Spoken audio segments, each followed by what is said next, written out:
State, Nigeria. By God's grace, I'm married with 3 kids. I'm an energy expert in the energy industry.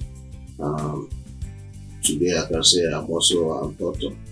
I'm also a member of charitable organizations like Rotary International, and then, as we said before, where we try to add value to humanity. I would say I'm focused. I'm a realist. I try to face things the way they are. I don't pretend. I'm also a go-getter. Yeah, so I set goals for myself and I try to achieve them. So my competition is usually myself. I don't compete with others. I try to compete with myself, and then I'm resilient. I don't give up. I try to just keep pushing despite the challenges. Yeah. Growing up there was a mix of it, no luxury. Yeah, but there was love. So love was conquered every other challenges. Yeah, but as humans there were challenges. Yeah, family challenge, economical challenge, even the environment where you find yourself. So you had challenges and activities that would have distracted you, but through family support, I have beautiful family support from my nephews, my cousins, and my nieces around, so they were always there as a baby, and then so there are a lot of challenges, but thank God we were able to overcome them.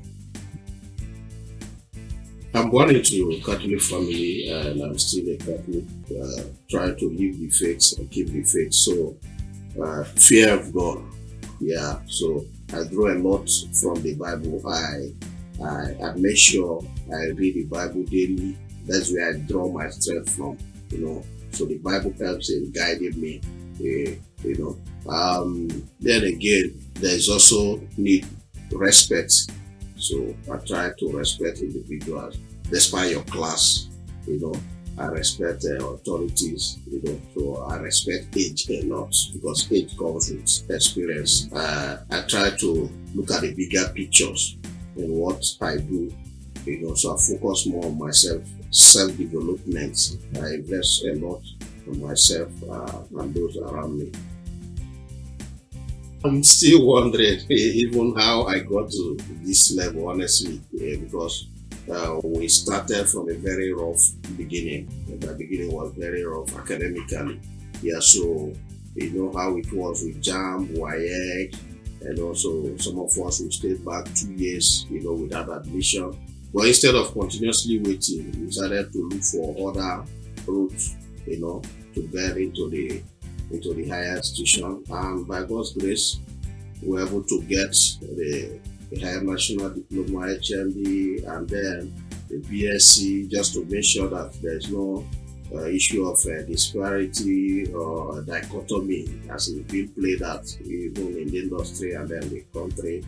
And we proceeded to get into Masters, MSc, BSc, and today we are here. So it was really tough because by the nature of my job, I work in an isolated condition where away from town, which even affects the family. So combining that with studies and family was quite challenging. But I didn't give up. I didn't see that as a challenge. But in all, I have a lot of family support. So my wife was very supportive, my kids were very supportive, and the support of my colleagues too. Yes, I was able to combine all of these and achieve this level of education. I've written technical papers, presented in different conferences, national and international conferences. I've written peer-reviewed papers on different journals, but I thought that I needed something that everybody would benefit from, So you don't necessarily have to be an engineer. So I look at my journey so far, and then I also know the challenges people are facing. So I decided to motivate people, and by sharing my story. So I was able to come up with this. This is a frank focus. Frank focus in the sense that frank first. You need to be sincere with yourself, and you should know what you want, and then remain focused in getting there. So you need to feed your focus and starve your distraction. So this book is for everyone, for even organization. And then I also have this, just as I said, the life has not been easy. So but the ability to rise above your challenges, ability to rise above your challenges, or the uncertainties that is facing in our world, and then achieve your goals. This is also for us. So there's engineering background, but there's need to have value through this novel. It's not really easy. The work-life balance, at times, a particular area really need to suffer.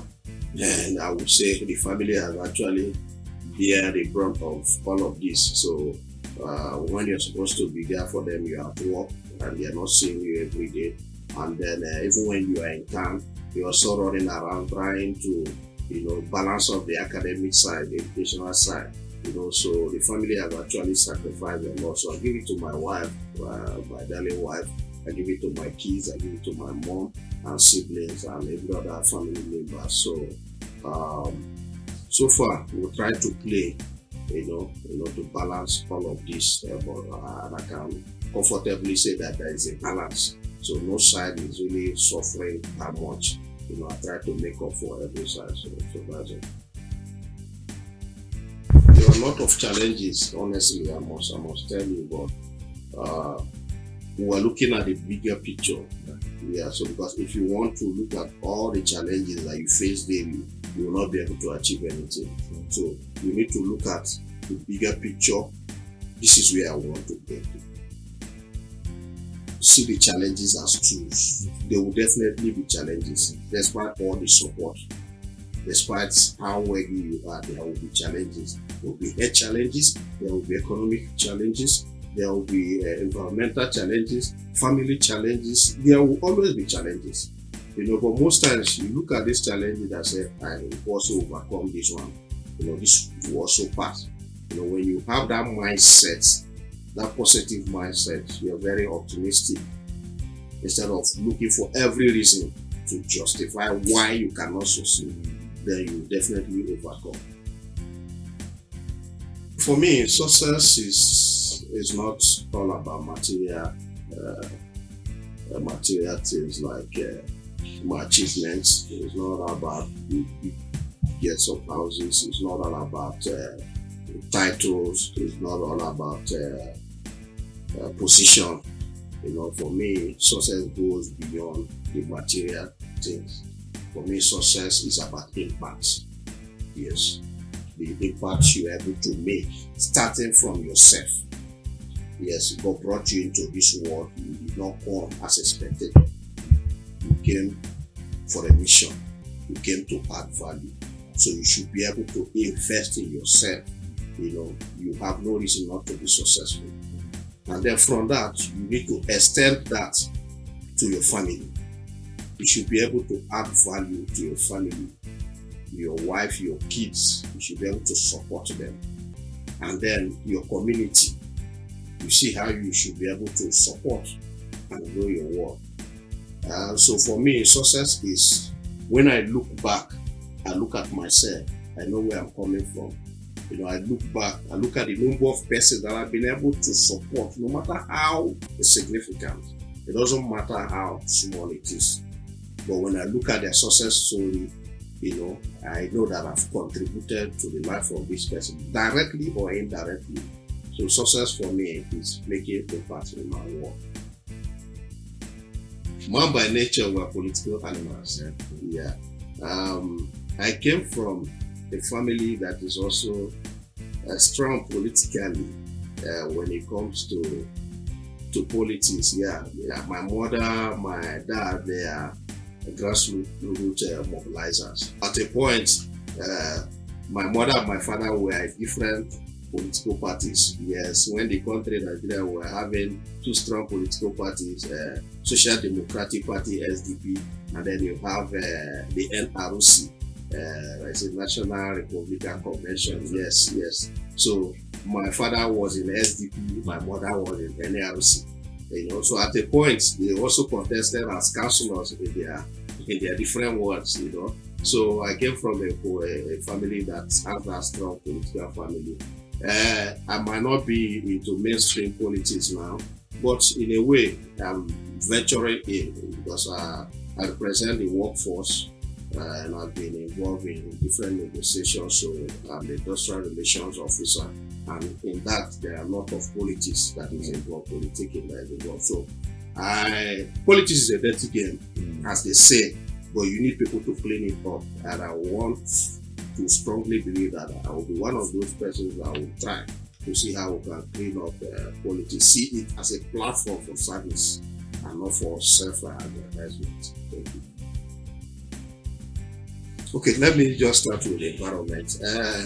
I'm an environmental enthusiast. I'm also I have very strong regard for safety. So in fact, my postgraduate and most of my technical papers on safety and environment. So we will speak a lot about sustainability, the ability for us as we are using the resources, the ability that as we use it, let us also still remain for the next generation, the ability for them to have something to survive. So let us not damage our environment, our world, so that the next generation will not be able to, to survive. So that is where sustainability comes in. And for people that are coming up, the young generation, I would say, remain focused. Remain focused. Know what you want. Don't allow peer pressure to make you, go against your own values and principles in life. Forget about what you're seeing on social media, Instagram, Facebook, where people are funding all of those. Look at yourself and say, when will people also say something about me? When will people also see and watch me? Instead of spending all your time watching about what people are saying, arguing what people are doing and what people are not doing, why not focus on yourself? Be resilient. There will be challenges. Keep pushing. And if there are challenges, see your challenges as stepping stones. And in all, commit all you do to God's hand. Frank first is you need to be sincere, and then focus. While you focus, don't focus because you want to impress people. Yes. So frank focus is all about starving your distraction and feeding your focus. There are a lot of distraction everywhere, especially in the digital world. So we spend more time on our phone than we do time for rest. So social media alone comes with a lot of distraction. And at times you find out that you spend the whole day without achieving anything. So this book is like a guide that will guide you on how to manage these distractions and remain focused to achieve your goals. Rise above is we live in a world of uncertainties with a lot of challenges. Some persons have challenges even from childbirth, family background, poor family background, divorce, a marriage, single parenthood, some are orphans and all of that. So this book is telling you that you have the capacity, you have the ability to rise above whatever challenges that you're facing. Be it organizational challenge, you have the capacity to rise above that. So you have guiding principles, even life examples of persons that had challenges, organizations that had challenges, how they were able to overcome their challenges and then achieve their goals. Okay, this book will be unveiled in the next 1 week, specifically on the 26th of July, 2026. This book will be unveiled. So it will be made public and it's also accessible. Even after the unveiling, you can access this book on a digital platform like Amazon and Seller. So all you just need to do is to Google the name of the book and the author. So Frank Focus, Isoma Agbadiba, you're going to see it. Rise Above by Isoma Agbadiba, you're going to see it. And from all over the world, you can have a copy of it. For Nigerians, we are blessed. And at times I look at it and say, is it because we are so blessed? We are endowed with rich human natural resources. Is that why we are lazy? while we look at the leaders as individuals, let's see how we can do our bits. Yes, let's see how you just do your bit first, and then you have every reason to complain about what others are not doing. We see situations where people criticize politicians, but when they get into political office, they do the worst. So the expectation is high, especially from the leaders, starting from the family. So it's not just about political leaders. As a father, you need to be responsible. As a mother, you need to play your role. Then as a community leader, and then your constituency, and then at the larger sphere. So everybody should try and be responsible, and then be accountable for your actions and inactions. All we just need is a little bit of discipline, and then we'll get it right. I got my inspiration from, apart from just the Bible and God, my mom, is a workaholic. So at times I look and say, why am I picking all this from? She does not rest. So even when she's sick, you call her and then she tells you she's sick. Or the next day you will hear that she's on her way to either Lagos, Aba, or Onitsha, so she's just this woman that will not rest. So I learn from her. And then another thing that also drives me is the need to add value. We did not come to this world as spectators, just as I said. So at every point, I'm always working, investing on myself and the life of those around me. So I just want to add value wherever I am. I want to create an impact. That is what drives me to keep pushing.